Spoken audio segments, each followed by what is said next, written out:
নমস্কার, পাবলিক নয়ের পর্দায় আপনাদের প্রত্যেককে স্বাগত জানাই। আমরা আজকে এই মুহূর্তে যে বিষয়টি নিয়ে আলোচনা করব, আপনারা প্রত্যেকেই জানেন গোটা রাজ্যের মানুষ শহরে ঘটে যাওয়া একটি ঘটনাকে কেন্দ্র করে আলোচনা করছেন। ঘটনাটি কি?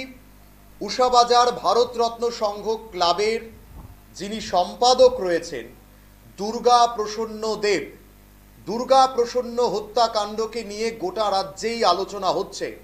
আর আমরা আজকে এই বিষয়টির উপরে আলোচনা করব, একটু বিস্তারিত জানার চেষ্টা করব যে পুলিশ যে তদন্ত করছে এই তদন্ত বাস্তবে কোন দিকে যাচ্ছে। কারণ পুলিশের তদন্ত নিয়ে একাধিক জায়গা থেকে নানাহ প্রশ্ন উঠতে শুরু করেছে যে পুলিশ এ তদন্ত সঠিকভাবে করছেন কিনা। তা নিয়ে আমরা কথা বলবো। আমাদের সঙ্গে রয়েছেন রাজ্যের বিশিষ্ট আইনজীবী পুরুষোত্তম রায় বর্মন। প্রথমেই পুরুষোত্তম বাবুকে আমাদের পাবলিক নয়ের পর্দায় স্বাগত জানাই। নমস্কার পুরুষোত্তম বাবু, প্রথমে আপনার কাছ থেকে জানতে, সন্ধ্যা রাতে শহর আগরতলায় ঘটে যাওয়া একটি নৃশংস খুন, নৃশংস হত্যাকাণ্ড, আইনজীবী হিসেবে আপনি শহরের আইন শৃঙ্খলা নিয়ে কি ভাবছেন?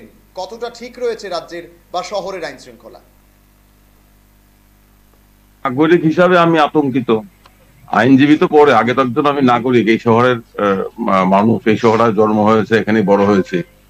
আগরতলা শহর তো এখন অপরাধ নগরী হয়ে গেছে এবং আগরতলা শহরের আইন শৃঙ্খলা কোন তলানে দিকে পৌঁছেছে তার সর্বশেষ ন্যাক্কারজনক উদাহরণ হলো যে হত্যাকাণ্ডের কথা আপনি বললেন। একজন নাগরিক হিসাবে আমি আতঙ্কিত, সবাই আতঙ্কিত। ঠিক, পুরুষোত্তম বাবু, একটা বিষয় আমার খুব জানতে ইচ্ছে করছে যে দীর্ঘদিন এই শহরের বুকে ঘটে যাওয়া নানা ঘটনার সাক্ষী আপনি ছিলেন বা একাধিক ঘটনা আপনি নিজে আইনজীবী হিসেবে লড়াই করেছেন। যেদিন দুর্গাপ্রসন্ন দেব হত্যা হয়, খুন হয়, হাসপাতালে, রাজ্যের একটি বেসরকারি হাসপাতালের বাইরে মৃত দুর্গাপ্রসন্ন দেবের স্ত্রী একটি স্টেটমেন্ট দিয়েছিলেন, যে স্টেটমেন্টে উনি বেশ কয়েকটা নাম বলেছিলেন। প্রথম বলেছিলেন উনি রাজু ঘোষ, উনি বলেছিলেন বিমান দাসের কথা, আরও বেশ কিছু নামের কথা উনি বলেছিলেন। তারপরে উনি এফআইআর করেন। এফআইআর যখন উনি করেন, উনি সেখানেও সেই নামগুলো দিয়ে অভিযোগ দায়ের করেছেন এবং কান পাতলে উষাবাজারে শোনা যায় এই ঘটনার সঙ্গে অমিত ঘোষ, প্রভাকর ঘোষ, দেবব্রত বর্মন, রাকেশ বর্মন, দেবদাস দাস, বিমান দাস, তারা প্রত্যেকের অভিযোগ এখানে রয়েছে এই ঘটনার সঙ্গে। একদিকে যখন মৃতের স্ত্রী অভিযোগ বা এফআইআর করলো, ঠিক তখন পুলিশ সুমোটো মামলা নিল। মানে দুটো ঘটনা কি একসঙ্গে করা যায়? মানে অভিযোগ যদি মৃতের স্ত্রী এফআইআর করে, তারপর পুলিশ কি সুমোটো মামলা নিতে পারে এই ঘটনায়? পুলিশ সুমোটো মামলা কখন নেয়? যখন কোনো অপরাধ ঘটলে পরে সুমোটো মামলা, মানে স্বতঃপ্রণোদিত ভাবে পুলিশ মামলা কখন নেয়? যখন কোনো অপরাধ বিষয়ে কোনো খবর কিংবা তথ্য এফআইআর করার মতো কেউ নেই, তখন পুলিশ স্বতঃপ্রণোদিত ভাবে মামলা নেয়। উদ্দেশ্য হলো যে কোনো অপরাধী যাতে পুলিশের কাছে খবর পৌঁছে এবং এটা যাতে নথিভুক্ত হয় এবং তদন্ত হয়। যেখানে আপনি বললেন যে নিহতর স্ত্রী নিজে সেখানে তো পুলিশের স্বতঃপ্রণোদিত ভাবে মামলা নেওয়ার কোনো প্রশ্নই নয়। মৃতের স্ত্রীর কিংবা নিহত ব্যক্তির স্ত্রীর অভিযোগকেই এফআইআর বলে গ্রহণ করে সেই অনুযায়ী তদন্ত করা, এটাই তো আইনের নির্দেশ এবং আইনের স্পষ্ট বক্তব্য।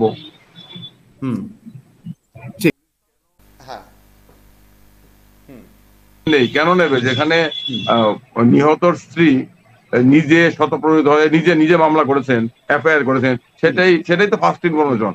যে কোনো অপরাধের প্রথম খবরটাই তো এফআইআর, যেখানে নিহতর স্ত্রী লিখিতভাবে অপরাধের খবর পুলিশকে জানাচ্ছেন এবং যাতে তদন্ত প্রক্রিয়া শুরু হয় এবং সেখানে নির্দিষ্টভাবে অপরাধের নাম করছেন এফআইআর একুইজ পার্সনদের, সেটাই তো এফআইআর। দ্বিতীয়, সেক্ষেত্রে পুলিশের হঠাৎ করে সুমোটো এফআইআর নেওয়ার কোনো প্রয়োজন ছিল না। উদ্দেশ্য নিশ্চয়ই এখানে উদ্দেশ্য অন্য কিছু। এটা বলা ছাড়া তো আমার কাছে অন্য কোনো কথা নেই।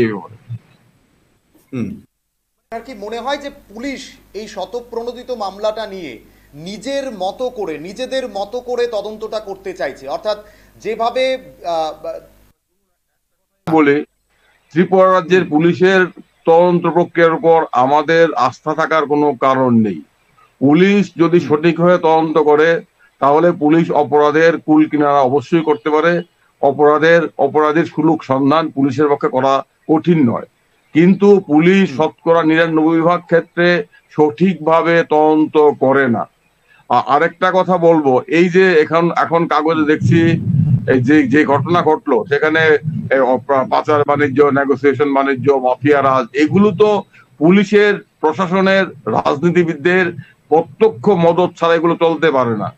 এটা তো পৃথিবীর ইতিহাসে যে কোনো সংগঠিত অপরাধ চক্র পৃথিবীর যে কোনো প্রান্তে, যে কোনো জায়গায় তারা বেঁচে থাকে, তারা বেড়ে ওঠে, তারা ফুলে ফেঁপে ওঠে পুলিশের, প্রশাসনের একাংশের প্রত্যক্ষ মদতে। পুলিশ জানবে না, প্রশাসনের মদত থাকবে না, কোনো মাফিয়া গোষ্ঠী, কোনো মাফিয়া চক্র, কোনো অপরাধ চক্র এইভাবে চলতে পারে না। পুলিশের মদত ছাড়া, প্রশাসনের একাংশের মদত ছাড়া, রাজনীতিবিদদের একাংশের মদত ছাড়া কোনো মাফিয়া চক্র রাজত্ব করতে পারে না। এখন কাগজে দেখছি মাফিয়ারা, মুখ্যমন্ত্রী বলেছেন কাউকে ছাড়া হবে না, এগুলো কথার কথা। একদিন ধরে কি করছিলেন মুখ্যমন্ত্রী? জানতেন না? পুলিশ প্রশাসনের খবর নেই এই রাজ্যে কিভাবে মাফিয়া রাজ চলছে, কিভাবে নেগোসিয়েশন বাণিজ্য হচ্ছে? জানেন না তারা? এটা কি শুধুমাত্র এক শহরের কি বলে এটা উত্তর প্রান্তে? এটা সর্বত্রই হচ্ছে। পুলিশ জানে না? তাদেরকে আজকেই ঘুম ভাঙলো? এগুলো না, এগুলো হচ্ছে লোক দেখানো, বক্তৃতা করা, ভরং করা। আমরা দাবি করব শহরবাসী হিসাবে আমরা শান্তি চাই, আমরা এই ধরনের আতঙ্কের পরিবেশে থাকতে রাজি নই। পুলিশ সঠিক তদন্ত করুক, সঠিক তদন্ত করুক। রাজনৈতিক আমি জানতে চাইছি, আমরা দেখলাম এই ঘটনাকে কেন্দ্র করে পুলিশ একটি মেয়েকে গ্রেপ্তার করেছে, মেয়েকে অ্যারেস্ট করে তাকে জিজ্ঞাসাবাদ করছে। কে পুলিশ কাকে গ্রেপ্তার করলে আমি কোনো ব্যক্তি বিশেষ সম্পর্কে বলবো না। তো আমাদের অভিজ্ঞতা হচ্ছে এই ধরনের, যেটা সাধারণ অভিজ্ঞতা, কোন ধরনের সেন্সিটিভ ঘটনা ঘটলে, কোন একটা রোমহর্ষক হত্যাকাণ্ড ঘটলে, যেটা সবাইকে নাড়া দেয়, তখন পুলিশ কি করে? পুলিশকে দেখাতে হয় যে আমরা কিছু করছি। তার জন্য পুলিশ অধিকাংশ ক্ষেত্রে নিরপরাধ লোকদের ধরে ফেলে, লোকদের দেখানো। এটা হলো একটা ড্যামেজ কন্ট্রোল করা। কোন একটা ঘটনা ঘটলো, মুখ্যমন্ত্রী বলেছেন কাউকে ছাড়া হবে না, মুখ্যমন্ত্রীর কথার গুরুত্ব দিতে হবে, লোককে দেখাতে হবে পুলিশ অতি তৎপর। সেই অতি তৎপরতা দেখাতে গেলে পুলিশ অধিকাংশ ক্ষেত্রে কি করে? কিছু লোকজনদের, নিরীহ লোকজন গ্রেপ্তার করে বলে যে তারাই আমরা সব করছি। এর ফলে কি হয়? সাময়িক উত্তেজনাটা প্রশমিত হয়, মানুষদের বলা হয় যে দেখছো পুলিশ নড়চড়ে বসেছে, কাউকে ছাড়া হবে না। কিছুদিন পরে মানুষের স্মৃতি দুর্বল হয়ে যায়, আর একটা নতুন ঘটনা চলে আসে, এই ঘটনাটা পাবলিক মেমোরি থেকে চলে যায়। এটা হচ্ছে সাধারণ ঘটনা। এই ক্ষেত্রে যেটা ঘটেনি আমি কি করে বলবো? এটা পরবর্তী সময় বোঝা যাবে। যাদের ধরেছে তারা আদৌ অপরাধের সঙ্গে যুক্ত নাকি তাদেরকে বলির পাঠা করেছে, এটা পুলিশ জানে ভালো করে, এলাকাবাসী জানে। আমার কাছে এলাকাবাসীর ফিডব্যাক যা আসছে, তারা তো বলছে তারা বলির পাঠা। আমি জানি না, আমি কোনো মন্তব্য করবো না, আমার মন্তব্য করার কোনো প্রয়োজনও নেই। আমি যেটা বলবো, সাধারণ অভিজ্ঞতা হচ্ছে এই ধরনের ঘটনা ঘটলে, যখন মুখ্যমন্ত্রী কিংবা প্রশাসনের কর্তা ব্যক্তিরা বড় বড় কথা বলে ফেলেন, পুলিশকে নির্দেশ দেন কাউকে ছাড়া হবে না, তখন পুলিশ তাদের মান রক্ষা করার জন্য, মুখ রক্ষা করার জন্য কিছু কিছু লোক দেখানো, অ্যারেস্ট করে 1 মাস 2 মাস জেলে আটকে রাখলো। পরবর্তী সময়ে মানুষের স্মৃতি দুর্বল, নতুন ঘটনা চলে আসবে, সমস্ত কিছু আড়ালে চলে যাবে, আবার পূর্ণ মুশিকভ হয়ে যাবে। এটাই ক্ষেত্রে হয়েছে কিনা আমি জানি না, পুলিশ প্রশাসন বলতে পারবে, সরকার বলতে পারবে।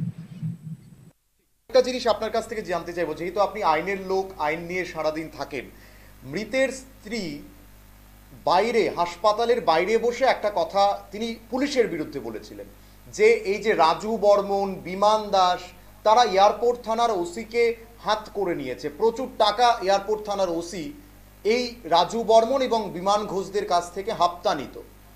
আর এই তদন্তের দায়িত্বভারও কোনো না কোনোভাবে এয়ারপোর্ট থানার ওসির হাতে পড়েছে। যদিও পশ্চিমবাংলায় থেকে যাকে অ্যারেস্ট করে আনা হয়েছে সেখানে রাজ্যের যিনি এডিশনাল, শহরের যিনি এডিশনাল এসপি রয়েছেন ইনি গেছেন, কিন্তু এয়ারপোর্ট থানার ওসির পরিবর্তনকে এই মুহূর্তে তদন্তের স্বার্থে, যেহেতু মৃতের স্ত্রী এখানে প্রশ্ন তুলেছেন, তিনি বলেছেন যে এয়ারপোর্ট থানার ওসি প্রতিপক্ষ গোষ্ঠীর সঙ্গে জড়িত থাকতে পারেন, তো থানার ওসিকে কি একেবারে প্রাথমিকভাবে এখানে সরিয়ে দেওয়া এই তদন্ত থেকে, এই তদন্তের সমস্ত প্রক্রিয়া থেকে বা এই থানার দায়িত্ব থেকে খুব বেশি গুরুত্বপূর্ণ ছিল না এই মুহূর্তে দাঁড়িয়ে?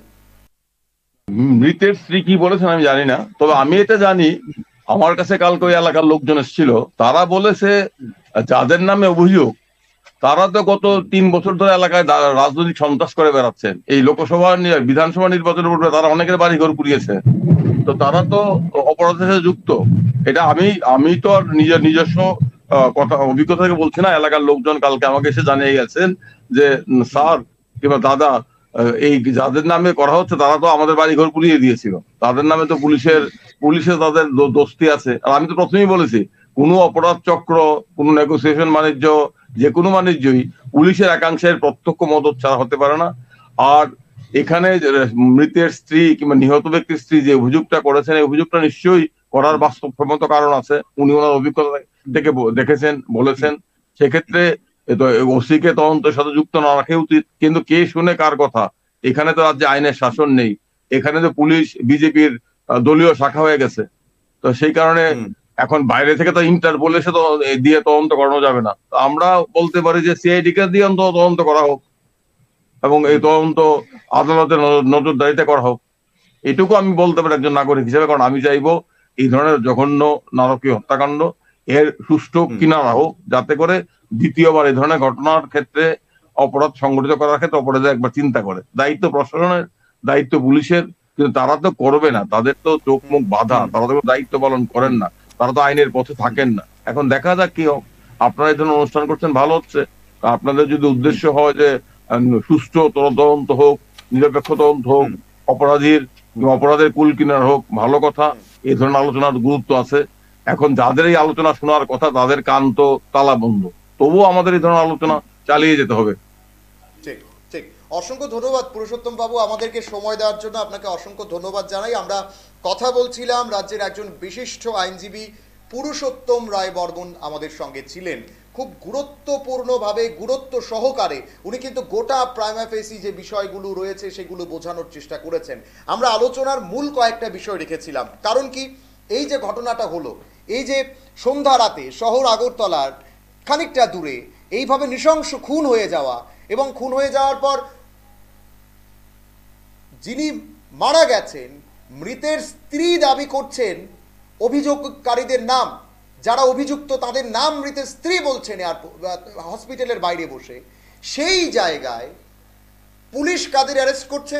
সুস্মিতা সরকার। পুলিশ কাদের অ্যারেস্ট করছে? প্রদ্যুৎ ধর চৌধুরী। পুলিশ কাকে আজকে অ্যারেস্ট করলো? বীর চক্র ঘোষ। আমার প্রশ্ন হচ্ছে, যাদের অ্যারেস্ট করেছে পুলিশ তদন্ত করতেই পারে, কিন্তু মূল আসামি বিমান দাস, মূল আসামি, মূল অভিযুক্ত যাদেরকে বলা হচ্ছে মৃতের পরিবারের তরফে, রাজু বর্মন, এক প্রকার ত্রাস তৈরি করে রাখা, উষাবাজার এলাকায় ত্রাস তৈরি করে রাখা রাজু বর্মন, কান পাতলে শোনা যায় উষাবাজারের কি পরিমাণ দুর্নীতি এই রাজু বর্মনরা করেছেন। জেল থেকে ছাড়া পাওয়া অমিত ঘোষরা করছেন। সেই অমিত ঘোষ কোথায়? সেই রাজু বর্মন কোথায়? সেই বিমান দাস কোথায়?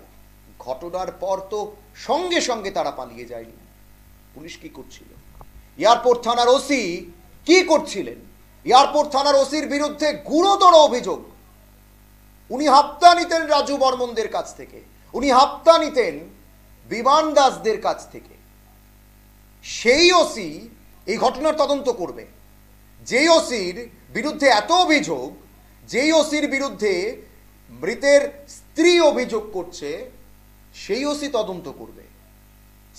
সেই ওসি রাজু বর্মনকে গ্রেপ্তার করবে। এটা ভাবতে হবে আমাদের, এটা বুঝতে হবে আমাদের। কেন এই ওসির পরিবর্তন করা হচ্ছে না? কেন এই ওসিকে তদন্ত থেকে সরিয়ে দেওয়া হচ্ছে না? প্রশ্ন তো করবেই। সাধারণ নাগরিকরা প্রশ্ন করবে, সাধারণ মানুষরা প্রশ্ন করবে। কারণ মৃতের স্ত্রী বলছেন ওসি হাপ্তা নিত রাজু বর্মনের কাছ থেকে, ওসি হাপ্তা নিত বিমান দাসের কাছ থেকে, অমিত ঘোষের সঙ্গে তাদের জোর চক্র হতো, রাতে আড্ডা হতো থানায়। আর এই ওসি যাদের বিরুদ্ধে অভিযোগ, এই রাজু বর্মনদের, তাদেরকে জালে তুলবে। এই ওসি তো জালে তুলবে প্রদ্যুৎ ধর চৌধুরীকে। এই ওসি মোড় ঘোরানোর জন্য সুস্মিতা সরকারকেও গ্রেপ্তার করেছেন। চারিত্রিকভাবে কি কোথাও দুর্গাপ্রসন্ন দেবের হনন করার চেষ্টা করছে পুলিশ? প্রশ্ন উঠবে কারণ যতক্ষণ পর্যন্ত রাজু বর্মন যে মূল অভিযুক্ত তাকে আদালতের সামনে নিয়ে আসা না হয়, তাকে গ্রেপ্তার করে তদন্ত না করা হয়, ততক্ষণ এই প্রশ্নগুলো থাকবে। আর এই প্রশ্নগুলো নিয়ে আমরা কথা বলছিলাম। পুরুষোত্তম রায় বর্মন রাজ্যের একজন বিশিষ্ট আইনজীবী, তিনি কিন্তু গুরুত্ব সহকারে সে কথাটা বললেন এবং এখন দেখার যে অন্তত এই তদন্ত থেকে তদন্ত সুষ্ঠুভাবে তদন্ত হোক, এই স্বার্থে এয়ারপোর্ট থানার ওসিকে সেখান থেকে সরিয়ে দেওয়া হয় কিনা, তদন্ত থেকে সরানো হয় কিনা। কারণ কান পাতলে উষাবাজারে কান পাতলে শোনা যাচ্ছে এয়ারপোর্ট থানার ওসি যতক্ষণ পর্যন্ত এই তদন্তে থাকবে, এই তদন্ত সুষ্ঠুভাবে হবে না। সাধারণ নাগরিকরা অভিযোগ করছেন, সাধারণ নাগরিকরা বলছেন মানে ওটা উষাবাজারে ভারতরত্ন সংঘ ক্লাবের আশেপাশে কান পাতলে এই কথাগুলো শোনা যাচ্ছে।